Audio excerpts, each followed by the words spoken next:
Alright, good Erev Shabbos, a little bit baroik, noch the mikveh. We're going to talk a little bit on this week's Seder, but I can't stay away from the politics, I'm sorry. You know, we mentioned before that this week's Parsha is filled with eschatology that's unrealized in the Parsha and seems so far away from anything that we could imagine could come out of it. We mentioned the obvious story of Lot and his daughters.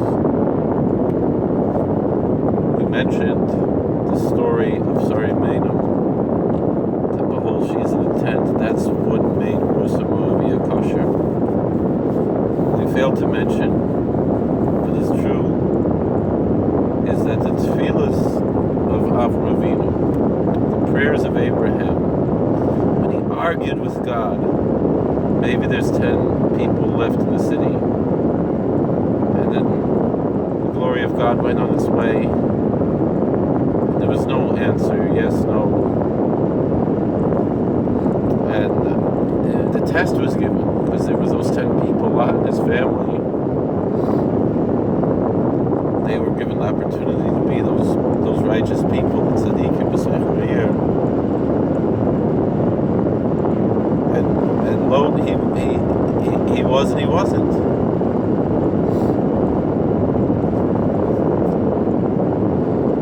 But from there, at least he was saved. And from there came the lineage that would come Mashiach. Both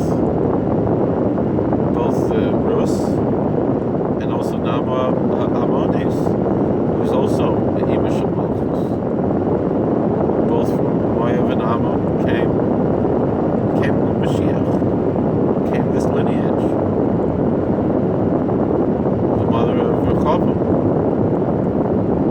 ben Shlomo Melech.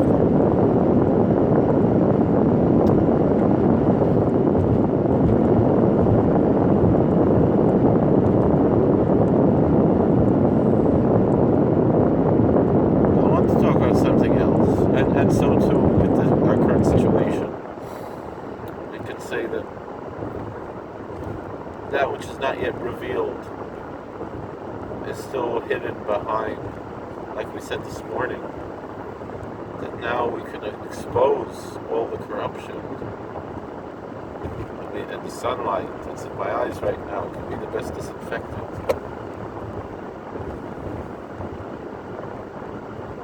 There's another Maisa that I believe is very important to bring out. And that it seems to be there's a repetition of the same story we had with the Pharaoh in Egypt, with Parai and Mitzrayim, that Avram Avinu says, Achoisihi, she's my sister. Here we have a little bit more explanation here as to why Abraham did this. He justifies his actions when confronted, and he's confronted in a very colorful way. I mean, Abimelech in English, I guess. Abimelech, that's what I've heard it said. Abimelech, he expresses himself like a politician. He's like, oh, I didn't even know. And even when he's talking to God, I just found out now. Why didn't you tell me? You know, that's what Obama used to say. He's like, I found out the same time you guys found out. I was watching CNN, and that's why I didn't know. That's the kind of thing that Obama used to say all the time for all kinds of things.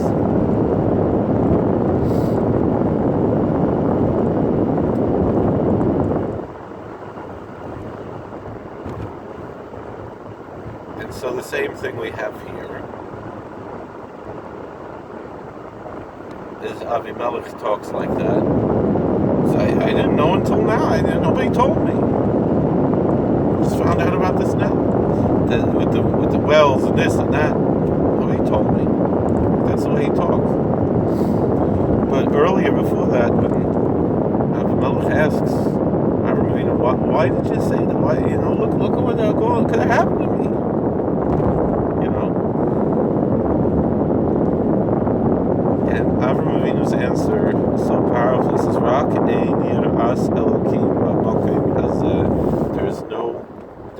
only there is no fear of God in this place.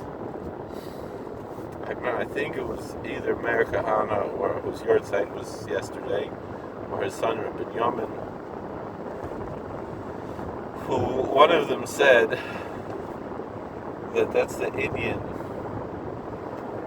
that we see in the world. There's such a thing as secular humanism, right? And I think it was Meir Kahana. He said there's no such thing as secular humanism, because that's why Avinu said, "Rak ein yiras Elokim b'makom hazeh." And like Rashi says, when the stranger comes, you ask, "You have what to eat?" You have this, that. You don't ask, "Oh, is that your wife or your sister or this or that?" They were asking him, so they gave the answer.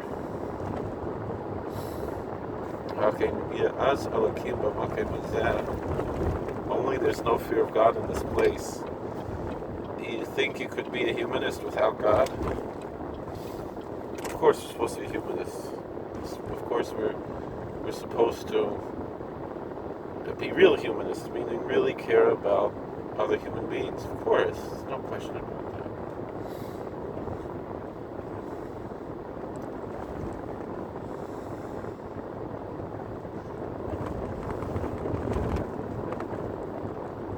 But when we say Rak ein yiras Elokim b'makom hazeh, it shows that you cannot be a humanist without God. You cannot be a secular humanist. Because the truth is, somebody who maybe the rabbis here this Shabbos, somebody who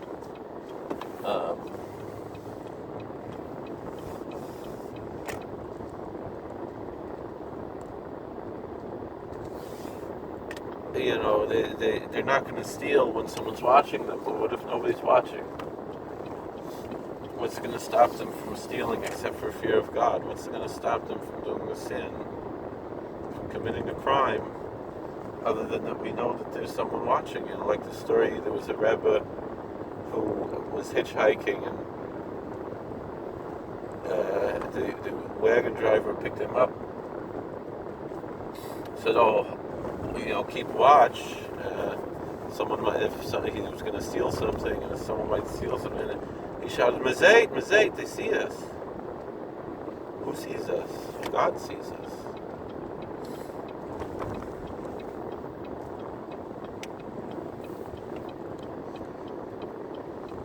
And if you don't have that fear of God, so you do whatever you want, as long as nobody's watching. Right? And so that's why it's so important to have fear of God. And it's an incredible thing to me how the Democrats have a coalition of people who call themselves Muslim, and they took out under God from the Pledge of Allegiance. They call themselves Muslim. Isn't that what being Muslim is all about, is God?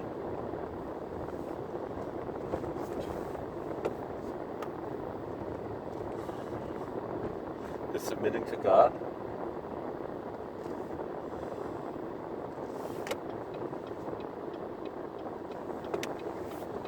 And they're going to call themselves Muslim and not submit to God?